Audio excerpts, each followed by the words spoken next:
from this for large hypermarts, can we have similar stairs, please, instead of the escalators? I'm sure you all realize something very simple that's coming out of here. Anything that is enjoyable makes a very, very positive impact when we are trying to bring about change. With this, I'd like to hand over to our esteemed panelists to set the ball rolling, sharing some of their rich experiences, thoughts, experiments, innovations that they've tried in their own organizations. I'd also like to propose that as we go on, you're welcome to send across question slips if you wish, so that you don't forget what you wish to ask at the end of the 40-odd minutes that they're going to be engaging you. Alternatively, mics will be available to you after they finish speaking. You're welcome to address the questions directly to the esteemed panelists. We started a couple of minutes late, but I'm sure we'll be positively closing between 12:45 and 1 with a marginal spillover of the deadline that was given to us, that is 12:45. So may I now request our guests in the sense that they are new to India relatively as compared to most of us who are sitting on the dais. May I request Kia and Yan to share their experiences with this audience. Please once again welcome Kia and Yan.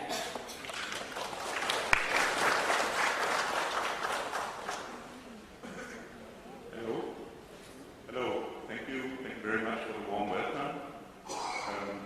So we decided today to speak about further training, about career progression, and I would start by talking about our German system of further training, and I would then hand over to Kia to elaborate and brief life into the story of further training by Forum. I'm sure all of you will be aware of the last years and what has been termed the Euro crisis in Europe. And I also hope that some of you or most of you are aware that Germany is doing rather well in this perceived crisis in Europe. So one thing that is stated in Germany to be a reason for the success of Germany in this difficult time is also the training. So we do have a low unemployment rate. We have one of the lowest youth unemployment rates in Europe, and this is also not only, but also about our training system and about further training in Germany. So in Germany we do have about 350 recognized vocations, and for each of those vocations there are also sets of further trainings which are also recognized and agreed upon. And I would like to share how further training is designed and standardized in Germany. So each of those further trainings, standards are set by a joint process which involves state ministries of education. It involves the chambers of commerce and industry, among other institutions. And it also involves experts from companies of the various industries. So only through this process it is possible that standardization is not seen as a limit by industry and by companies, but rather as a chance to pool knowledge about changes in products and technology, and to benefit from updating further trainings regularly. So further training in Germany is mainly seen in three categories. We have the adjusting further training, which reacts to changes in technology, changes in products. We also have the extending further training, which enables employees to take up new tasks inside the company. And most interestingly, we also have the advancing further training, which will impart those competencies that an employee needs to move up the career path. So since the introduction of formal standardized further training in Germany more than 50 years ago, there's been a steady process with investments by companies increasing steadily and substantially into further training. We at Forum do profit from this process because we get sent every year, we get people moving into our training institution to receive further training, and by the companies themselves, and they sometimes invest themselves in their own further education. So, all in all, companies in Germany realized that further training is of benefit to them because it will lead to a higher productivity, it will efficiently close skills gaps that come by the process of changes in technology and in products, and also they have seen that they can maintain and even build employee loyalty by offering regular development opportunities and by always having the next further training around the corner, which the employee can look forward to advance on the career path. So, having said that, I would pass the mic to my colleague, Kia. Thank you, Jan, for the introduction. Thank you for giving us the floor today and the opportunity to speak, and also to share our ideas coming from abroad with you and see the options of future collaboration are. So, what we've heard may sound at first glance as a bit of a dry stuff. Whenever it comes to standardization, people may think this is also restricting us from free development. Actually, somehow it is, but this is how we Germans are. We have to define everything in a box. But nonetheless, it's a well-proven system over many years, actually, many decades, centuries if you want. And this system is well accepted or needs to be accepted by the chambers of commerce, who are actually, or chambers of crafts that are certifying the certain job levels, by the companies, by the employees, and also by the training providers. So everybody knows what you get once you fulfill a certain job level and at a certain qualification level. Why are we doing this? I think we believe in lifelong learning, which leads actually to self-fulfillment, which leads to productivity, which actually, I would go further than that, leads to company success and sales. I mean, this is what we are talking about at the end of the day. And how do we bring that to life now within our institution? So we have the set frame, and within that, according to certain curricula, we are free to design our curricula, and there's a strong focus on customer relation, which is very important, as we heard this morning, and also on product knowledge. So why is that? Whenever a customer comes to a shop, actually, there is the ambition of not thinking about dollars and euros and rupees, but actually have the customer as the center of attraction, and first of all understanding what he needs, what he wants, and what actually he requires.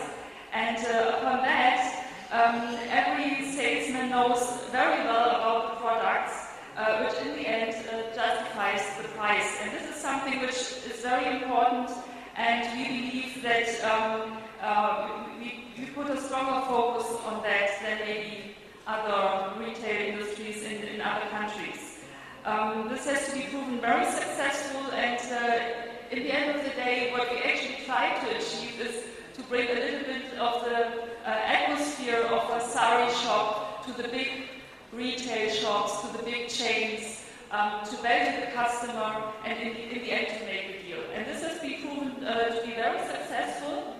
So we have a very good feedback from the retail chains, from drugstores, who are in constant collaboration with us, and give us a feedback of how their trade staff performs. This is currently being assessed also by our institution and developed further. So what is the impact?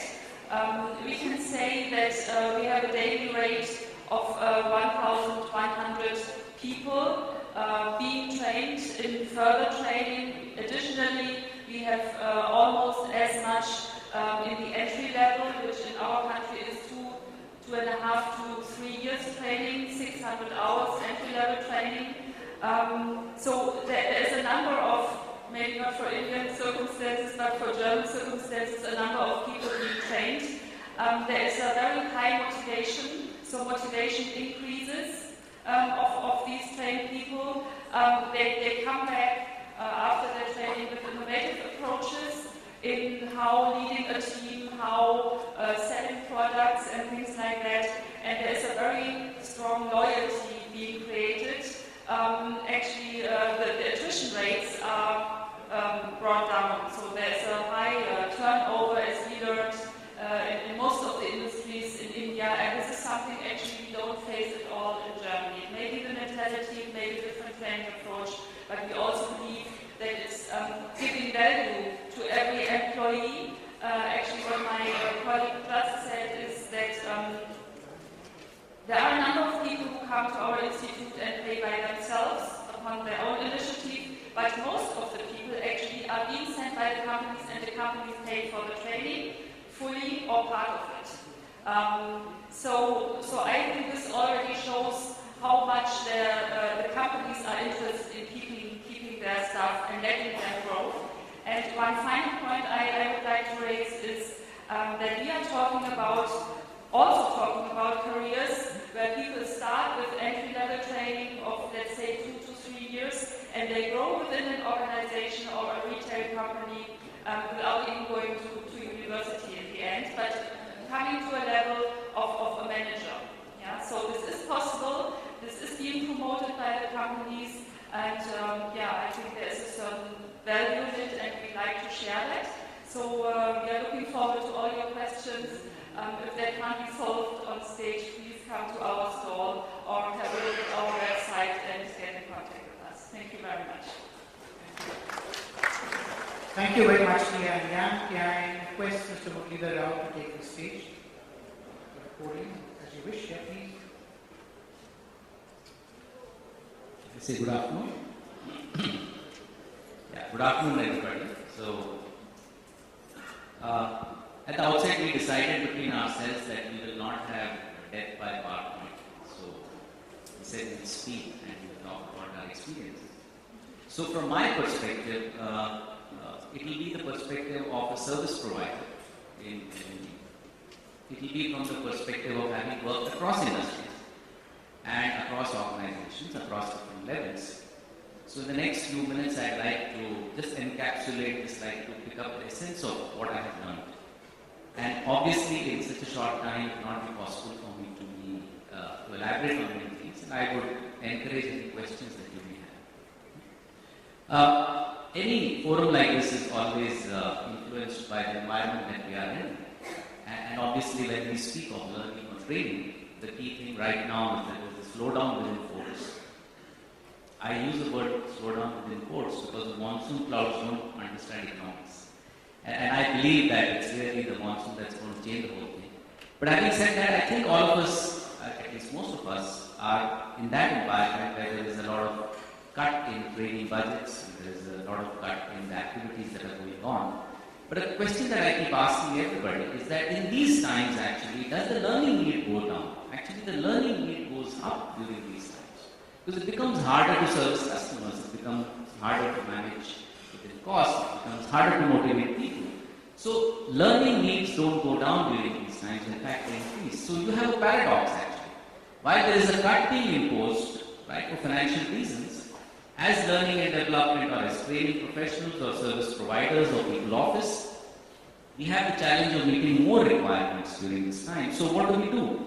So there are some practices that people have evolved over the years, and I've had the privilege of working with a lot of companies within the country. So let me just summarize 3 or 4 things that are done normally, and I'll take examples. Number one is that the responsibility of learning is with the learner, right? And very often I've seen organization after organization make the mistake of trying to take the onus on themselves. So you have this training need analysis, and you have these reams and reams of paper about conflict management and about communication skills.